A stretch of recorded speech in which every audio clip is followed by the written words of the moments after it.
Want to stay broke for the rest of your life? Good news. It's actually very easy. First, buy things you don't need using money you don't have.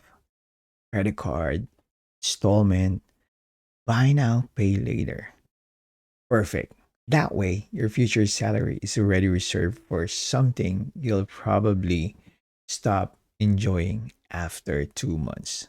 Second, never build assets. Don't save, don't invest, and definitely don't learn how money can grow.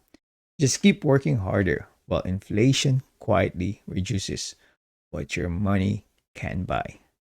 Bakit mo nga naman papatubuin ang pera mo kung pwede kang mag-overtime forever?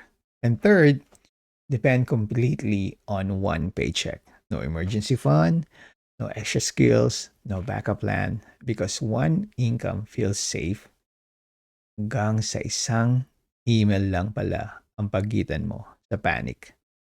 But here's the truth. Staying broke is also hard. That is hard. Surprise bills are hard. Being trapped in a job you hate is hard. So the real question isn't which path is easy.